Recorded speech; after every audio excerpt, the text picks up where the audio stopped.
खुलुमबाय गासै नायगिरि रायजो राजा नोंथांमोनखौ आरो लोगोसेनो आंनि जारा पाग्ला क्रिएशन यूट्यूब चेनेलाव गासैखौबो बरायबाय।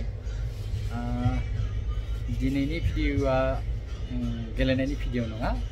दिनै आं माखासे नोंथांमोन सोंहरबाय थानाय कुइसननि एन्सारसो आङो दिनै होनो नागिरदों बे ब्लगनि गेजेरजों।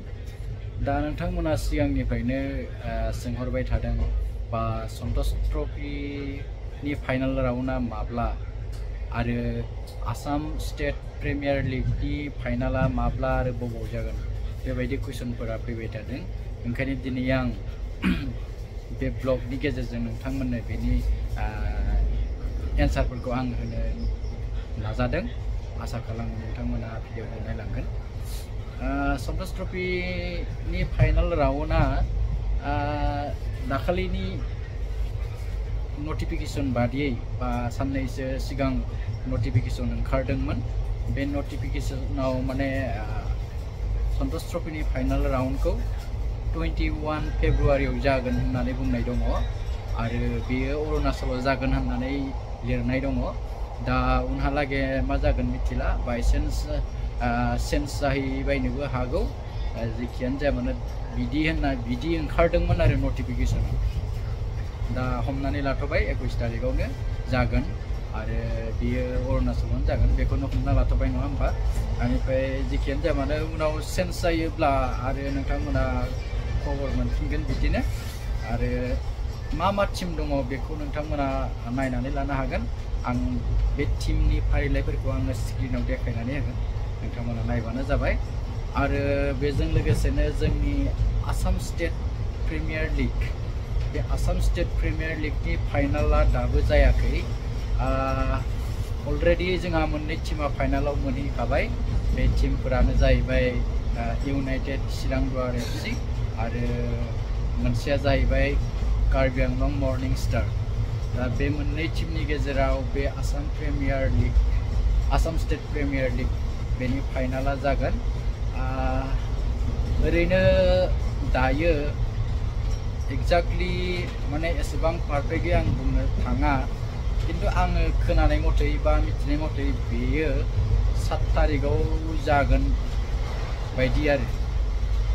माने 7 फेब्रुवारियाव जागोन, फेब्रुवारि नङा 7 माबायाव जागोन आरो जानुवारियाव बेयाव जागोन बायदि आङो मिथिदों आरो। ओमफ्राय प्लेसखौथ' दायो एसेबां आं कनफार्म नङा प्लेसखौबो। ओमफ्राय ओरैनो खोनानायाव आङो दिपुआव जागोन होननाय खोनादों आरो, खिन्थु बेसे सैथो आं मिथिया दै। बेयाव जायाबो जानो हानाय आरो, चेन्ज जानोबो हानाय। आरो आंनि साननाय मथेबा जा प्लेसआ बेयाव जानाय नङा बायदि मोनदों आङो, खिन्थु खोनानायावसो आङो बेखौ खोनादों। ओमफ्राय 7 तारिखआव 7 जानुवारियाव जागोन होननाय खोनादों आरो। खोनानायसो, आं बिनि जेबो अफिसियेलि आङो नटिस नुवाखै। जेखियानो जाया मानो नोंथांमोना बेखिनिखौनो मिथिना लाथ'दो। सन्तोष ट्रफि फाइनाल राउन्ड आरो आसाम स्टेट प्रिमियर लीगनि माबाखौ बेखिनियावनो माने बेखौनो मिथिनानै लाथ'दो आरो। बायचान्स उनाव जुदि चेन्ज जाबाय बायोब्ला आं नोंथांमोननो बेबायदिनो भिडिअनि गेजेरजों खोन्थाफिनगोन। आरो गोबाङानो सोंहरदों जोंनि बे गुवाहाटि प्रिमियार फुटबल लीग बे बोसोरनि गुवाहाटि प्रिमियार फुटबल लीगआव जों इउनाइटेड चिरां दुवाराव खायसे प्लेयारफोरखौ गेलेनाय नुवाखै, जेरै दिदोम हाज'वारिमोनखौ गेलेनाय नुवाखै। दा बेनि थाखायबो नोंथांमोना कुइसन खालायहरदों मा दिदोमा मानो गेलेयाखै चिरां दुवाराव ओरै होननानै। आं बेखौबो बुंनो सानो, माने दिदोमा इन्जुरि जानानै दङ, दुखु मोननानै दङ।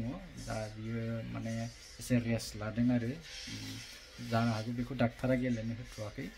जियानो जाया मानो बियो मोजाङाव फैब्ला उनाव गेलेगोन। माने गेलेनाया गोनांथारमोन, दिदोममोना गेलेनांगौमोन बे प्रिमियार लीगआव। माने बे मोनसे बिराद मोजां माबामोन आरो स्कपमोन, माने गावनि पारफरमेन्सखौ देखायनो बे लीगआव। बे माने फिसा लीग नङा नालाय, बेयो जोबोद गिदिर लीग गुवाहाटि प्रिमियार लीगआ। दा जियानो जाया मानो आसा खालामो दिदोममोना उनाव गेलेनो मोनथों बा गेलेथों। आंबो बेखौनो माने हास्थायो आरो गोसोजों। दा दिदोममोना मोजां गेलेगिरि जियानो जाया मानो नोंथांमोना एसेबाबो बे आंनि भिडिअनि गेजेरजों मिथिनो हाबाय जानांगौ दा जियानो जाया मानो आङो भिडिअखौ बेखिनियावनो दोनथ'नोसै गोजोन्थों।